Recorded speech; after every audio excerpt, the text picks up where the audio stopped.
makers of Camel cigarettes present Dick Powell as Richard Diamond, private detective.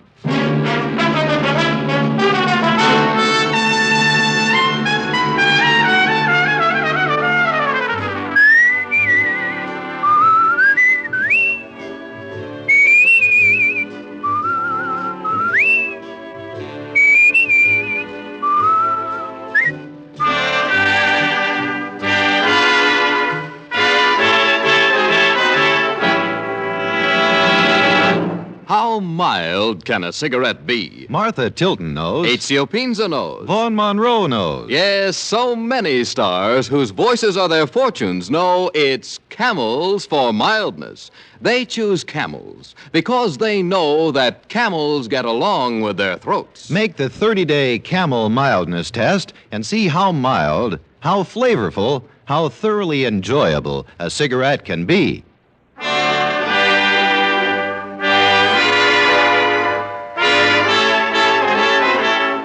Here transcribed is Richard Diamond, private detective, starring Dick Powell.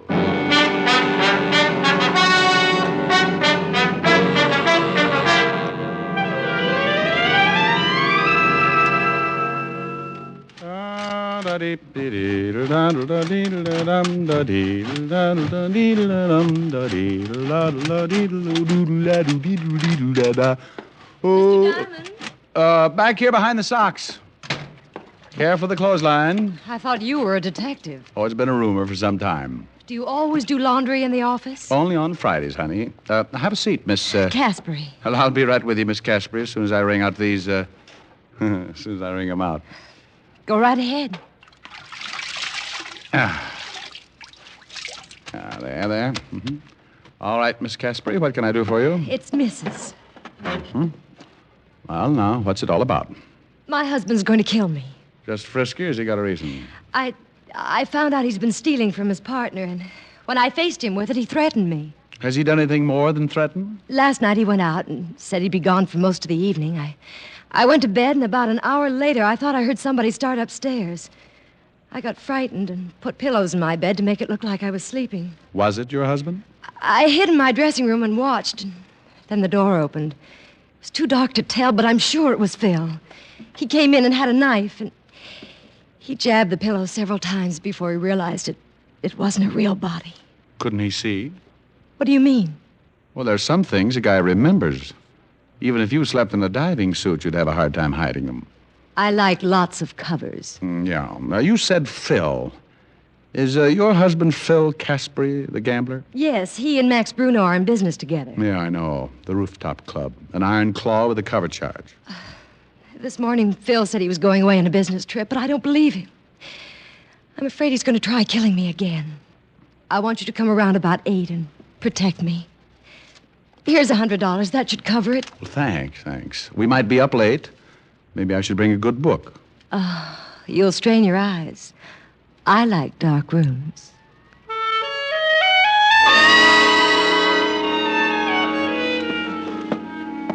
She got up then and walked slowly across the room like a big cat that had just finished eating its keeper. She stopped at the door and smiled a promise. I thought how Samson must have looked with a crew cut.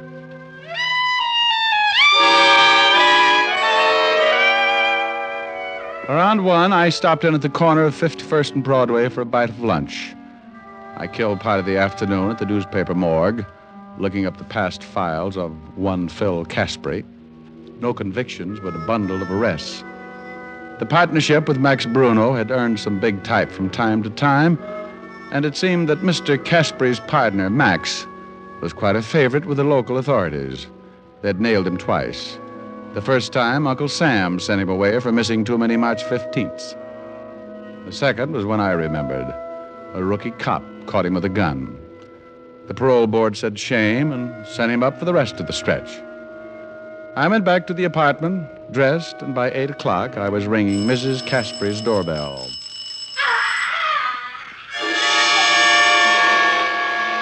The skin of my back crawled up and sat on my head. Whoever was dying was doing it the hard way. The door was locked, so I gave it the benefit of one of my shoulders. It was one of those heavy panel jobs with a will of its own, but finally the hinges got tired and gave up. I stumbled into the living room and came up with my .38. The screams had stopped, and I knew the only reason she had given up yelling was because she'd given up living. She was sprawled on the bed, but she didn't look anything like she had that afternoon. The killer had made sure of that. He'd used a knife. And now she just didn't look like anything. I took a quick look around, found no one, so headed for the phone on the nightstand to call homicide. He must have been standing behind the door. When I turned, he gave it to me. Oh! He used something heavy enough to split a block of cement. It caught me across the nose, and I went down like an express elevator. While I was thinking the floor looked silly trying to be a funnel, he nailed me again. Oh, and this time he pushed back the ceiling and let the night in.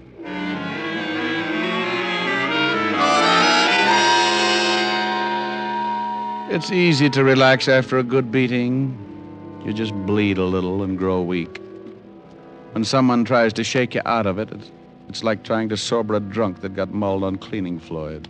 Come on, Rick. Let's go. Snap out of it. Oh. Come on, kid. You're a mess. Oh, I'm stuck in the confetti. Yeah. We have a party or something? Yeah, it looks that way.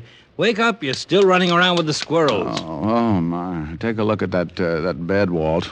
If I appear untidy, it makes up for things. We cleaned it off. Now try and sit up. The ambulance will be here in a minute. Oh, get me a bat, will you? If I can find the guy who crowned me, I'll give you another customer. We got him outside, but I can't say I blame him. Who you got? Caspary. He says you knocked off his wife. What? He called us, said he came home, found the body, and found you tiptoeing through the corpses. Yeah? Well, maybe he told you his wife came to see me today and gave out with $100 to protect her from him. No, as a matter of fact, he didn't. Well, then don't stand there on your swollen bunion, Walt. He's got me in line for a murder rap, and I don't like it. Don't blame you. Otis, bring in Mr. Caspary. Yeah, Lieutenant. Get in there, Cass. Okay, Sergeant. Okay, take it easy. Here he is, Lieutenant. Caspary, Diamond here says he'll trade you a seat in the electric chair for his pushed-in face. I don't get it. Well, stick around, Phil. It'll catch up with you. Hold it a minute, Rick. I've had my face turned into an ad for taffy machines. I've got a right to gloat. Look, why the chit-chat, Lieutenant? You got your killer. That's what Diamond thinks. He says you fit the job. He's a dirty liar. Says your wife retained him to protect her from you.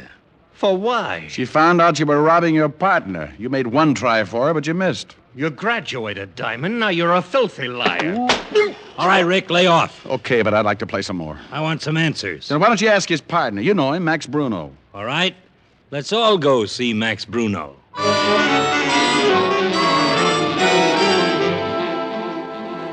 A prowl car on Park Avenue is as conspicuous as an outside shower at a girls' camp. A crowd of people watch Sergeant Otis herd us into the back seat. Even if you aren't guilty, you feel like you've got the Chrysler Building tucked away under your coat. I waved goodbye to a good-looking blonde with a poodle, and we took off for Bruno's office. It was an old building on 6th Avenue, and a gunner named Tony Garcia with a big bulge under his arm met us at the door. What is this, a convention? Hello, Tony. Tell Bruno I want to see him. The whole party or just you, Lieutenant? I'm enough. Sure. What's the matter, Caspary? You look sick. You get tagged for speeding? You can tell Max it looks like he built the frame just the right size. I don't think you know what you're talking about. Oh, stop playing Alice in Wonderland. We want to see Bruno. I'll find out if he's in. We know how to turn a doorknob. Look out. Okay. Well, what is this? They wouldn't wait for an introduction. Hello, Max. What do you want, Levinson? Couple of questions?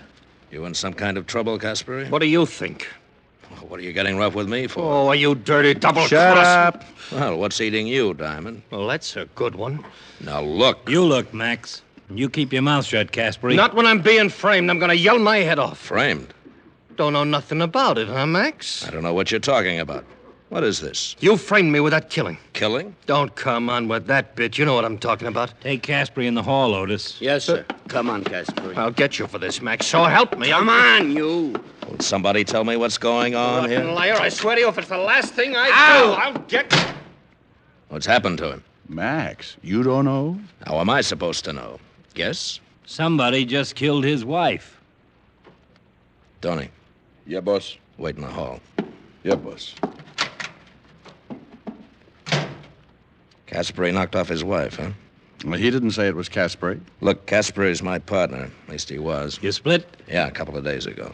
Why? I've been checking for a couple of weeks. Caspary's been holding out on the take. How'd you find out? His wife called me and told me. Oh, really? Wonder why a wife would incriminate her husband like that. Yeah, she was scared stiff. She found out what he was doing, and he told her he'd kill her. So she didn't know what to do. She called me. You knew her pretty well, huh? Not too well. She figured I could give her protection. I told her to see you, Diamond. Well, now, that was very nice of you, but what did you do about Caspary when you found out he was robbing you? Told him to get out, have the money back by tomorrow morning. You tell him his wife tipped you about him? Are you crazy? Of course not. Said I'd been checking on him for a long time, that the books didn't tally. And what did he say? He said he didn't do it. What'd you expect him to say? Well, are your books short? 200,000 worth. Okay, Max. We'll be talking to you. Wife's dead, huh? About as dead as she can get. See you around. Yeah.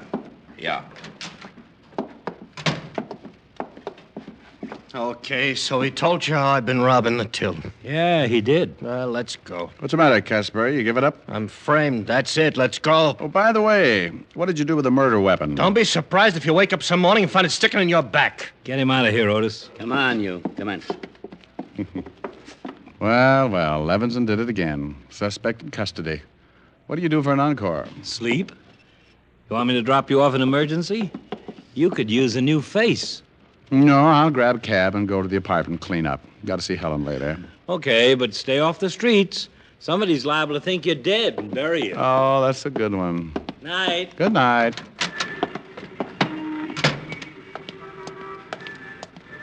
Hey, cabby. Yeah? Where to, Mac? Holy yike. What's the matter? Oh, don't scare me like that. I got a nervous stomach. Well, they could sell your face for 60 cents a pound. Okay, so good housekeeping shuns me. 553 East 51st and step on it.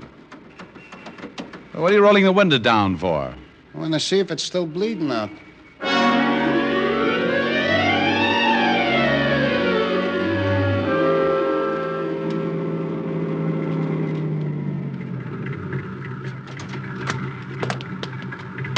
$0.35. There you are.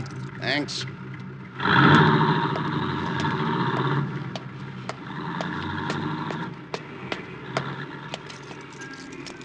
Let's take a ride instead. What? Don't move. Hey, what's going on? I told you we're gonna take a ride. The gun in my back I don't recognize, but you should have worn your other head, Tony. Move. Okay. What's the matter? Doesn't Max give you enough to eat? That's because I don't think you're funny. All right. You're Tony Garcia and you make people bleed. Right, boy. Hold it. Now get in the car. You're bending the suit. Get in! You drive. Okay, but I'm a better pedestrian. Where to? Washington Bridge. I don't swim any better than I drive. You won't have to. You're out for high diving. Get going.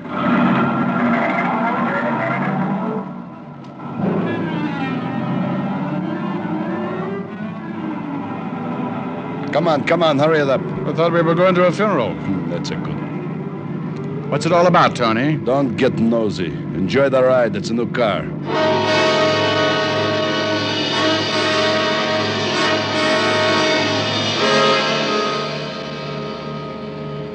We rode like that.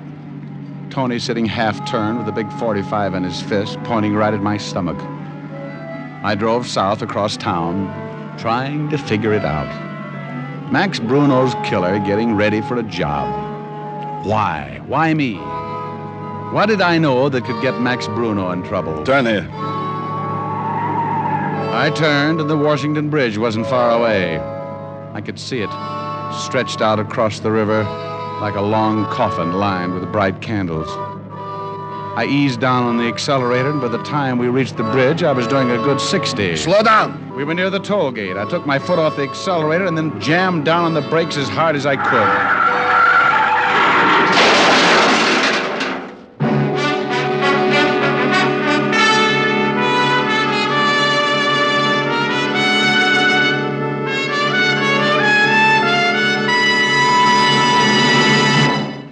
before we continue with Richard Diamond, private detective, here are a few words about smoking enjoyment. You know, smoking is a day-in, day-out pleasure.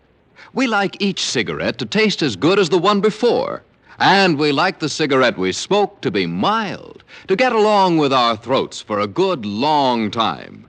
So it's good sense to test a cigarette over a period of time, not just a puff of this cigarette or a sniff of that. Yes, make the sensible cigarette test, the thorough test. Smoke only Camels for 30 days, as you normally smoke, and you'll see how rich and flavorful Camels are, pack after pack. You'll see how mild Camels are, week after week. In a coast-to-coast test of hundreds of people who smoked only Camels for 30 days, noted throat specialists reported not one single case of throat irritation due to smoking Camels. That's real proof of cigarette mildness. Make your own Camel 30-day test, the sensible test, and see for yourself why more people smoke Camels than any other cigarette. How mild, how mild, how mild, how mild can a cigarette be? Make the Camel 30-day test and you'll see. Smoke Camels and see. And now back to Richard Diamond, private detective, starring Dick Powell.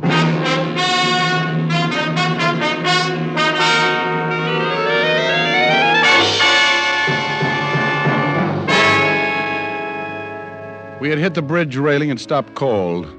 The steering wheel had caught me in the stomach. I opened my mouth to make my lungs work. It was like sucking air through a bent straw. I didn't know how long I sat there before I finally made it, but a slow, dripping sound made me remember Tony and look over. He was halfway through the windshield, and the dripping wasn't a broken radiator. His life was running out all over the hood.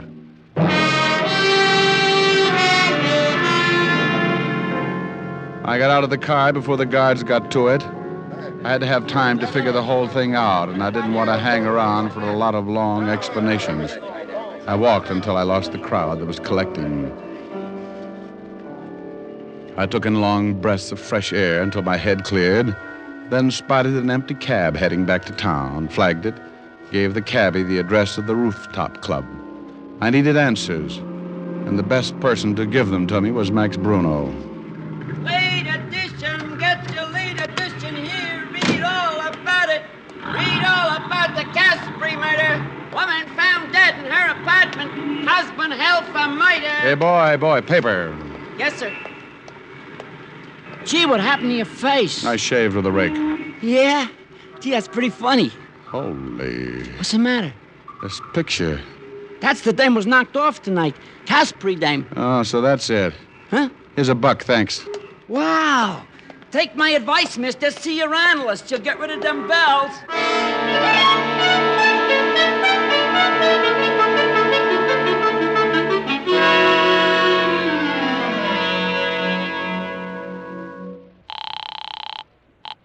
Homicide, Lieutenant Levinson. Walt, did you get to 415 at the George Washington Bridge? Yeah, about 10 minutes ago. Tony Garcia ran into the bridge railing.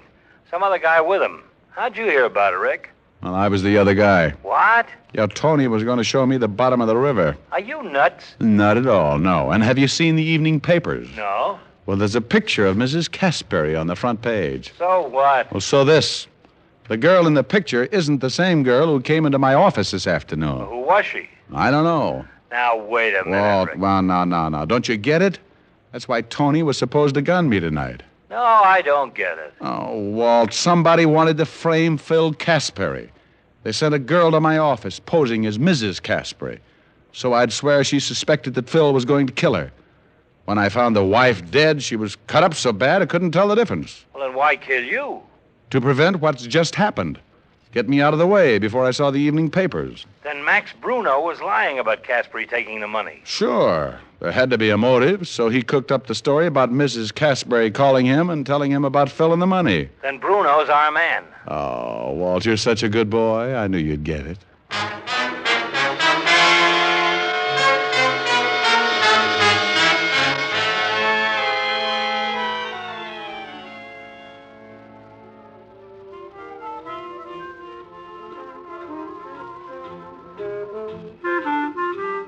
check your hat, sir?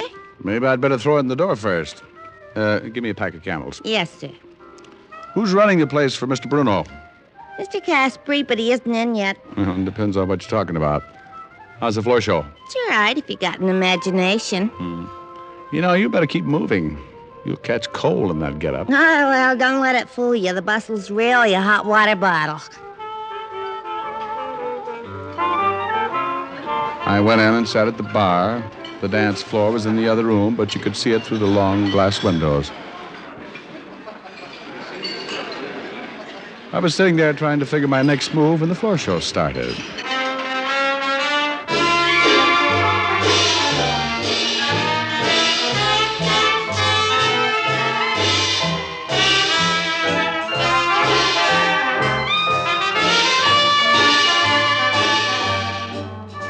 The usual line of cuties came out. The hat check girl was wrong.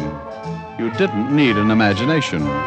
They were wearing just enough to make a bathing suit look like a sleeping bag. They tripped over each other getting off, and the lights went dim, and a white spot circled the piano. She came out in a green satin evening gown. I've seen grapes with looser skins. I didn't know what time it was. She knew what time it was. She was pretty good, too. But she was better this afternoon in my office when she told me she was Mrs. Caspary. I got up and went back to the hat check girl with a warm bustle. Maybe you need a shot. Even the old ones stick around for the last show. Honey, where can I find that singer's dressing room? I thought you looked healthy. Mr. Bruno wouldn't like it. Well, maybe we don't let Mr. Bruno in on it. Oh, $10. You'll have to shove bamboo under my nails before I talk. She told me how to find the singer's dressing room. I thanked her and gave her a pat on the... You know, it was a hot water bottle. I walked by the bar again and listened while she poured it on. I've heard singers with better voices, but this one had the difference. She went into the last few bars, and I headed for her dressing room. I wanted to get there before she did. And unless that green satin gown was a breakaway, she didn't figure for an encore. I got in, sat down to wait. It was a quick minute before she showed up. Oh, shut up, you're flat. Oh, you get out of here. Go on, get out. Now, relax, baby. I got something to say. You want to listen or do you want to get shoved around? You just try it. I'll get some of Max's boys to let the air out of your muscles. Open your mouth and you'll be tripping on your teeth. Get away from that door and sit down. Not until you get your eyes full of fingernails. You little... Now, get this. I don't like marking up dames' complexions, but you're making it easy. Who sent you up to my office? Was it Max? Why don't you ask him? He's good at answers. Well, so was his boy, Tony. He got dead trying to figure it out. Maybe you'd like to guess. Wait a minute, Diamond. One scream from me, and everybody in the joint will be in here on your back. Honey, if you open your mouth, I'll shove your foot in it. If I tell you, do I get squared with the law? You're an accessory before the fact. I can only give you a head start. Just give me long enough to find a healthy climate. Now, you're killing time. Come on. I want to know who built you up to fit Mrs. Caspary. Was it Max Bruno? All right. It was Max. Phil found out he was holding out in the gambling take. So he dissolves the partnership by killing Mrs. Caspary, making Phil the patsy. Neat, huh? Yeah, like a sack full of brains. Go on, answer it. Who is it? Open up, baby. It's me. Max, look out! Diamond's in here! Sorry, baby, but twice makes you a punching bag.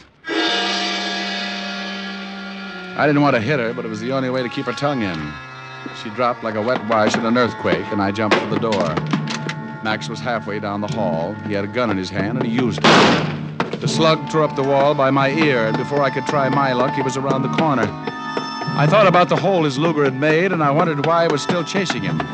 I turned the corner and found myself in the bandstand. Max turned fast and tried again. I was across the crowded dance floor when the panic busted loose. What's going on here? I shoved aside a drunk who thought it was the 4th of July and went to the bar like I needed the exercise. That man's got a gun! Follow your own, baby. Max was nearly to the front door when he turned around for another shot at me.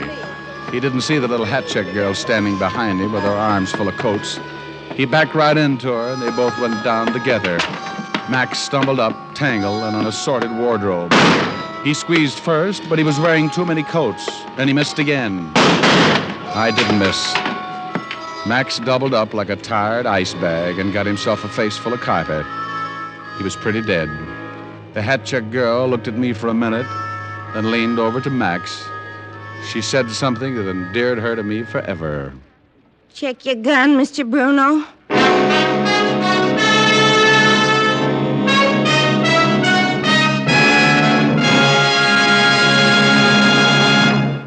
Dick Powell will return in just a minute.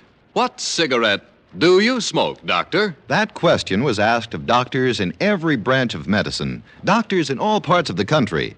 In repeated surveys, the brand named most is Camel. Yes, according to these surveys, more doctors smoke Camels than any other cigarette. Camel's costly tobaccos are properly aged and expertly blended for your smoking enjoyment. Make the sensible cigarette test, the 30-day Camel test, and see how enjoyable a cigarette can be. See for yourself why people say, once a Camel smoker, always a Camel smoker.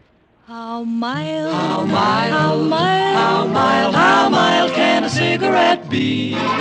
Make the Camel 30-day test and you'll see. Smoke Camels and see. Here's Dick Powell with a special message. Thank you. You know, it's a pleasure for me to make this weekly announcement, ladies and gentlemen, because each week the makers of Camels send gift cigarettes to a most deserving group of people, servicemen and veterans who are hospitalized. This week's Camels go to Veterans Hospitals, Fargo, North Dakota, and Alexandria, Louisiana. U.S. Air Force Hospital, Randolph Air Force Base, Texas. U.S. Naval Hospital, San Diego, California. Now, until next week, enjoy Camels. I always do. How mild, how mild, how mild, how mild, how mild can a cigarette be? Make the Camel 30-day test and you'll see. Smoke Camels and see.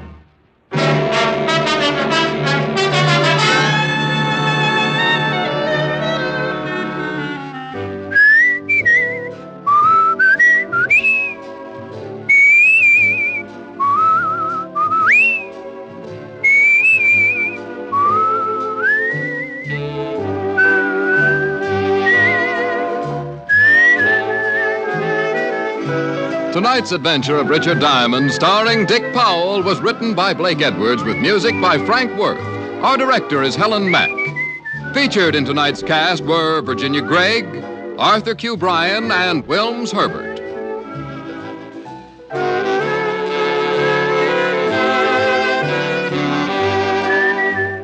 Men, whether you buy the handy pocket tin or the big 1-pound tin of Prince Albert, you're in for real smoking joy.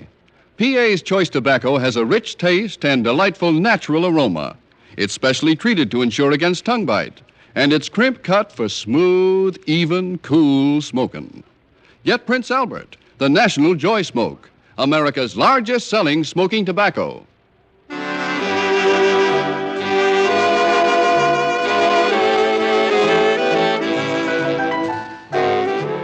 Listen next week for another exciting transcribed adventure of Richard Diamond, starring Dick Powell. This is Your FBI. The official broadcast from the files of the FBI follows immediately. Stay tuned. This program came to you from Hollywood. This is the American Broadcasting Company.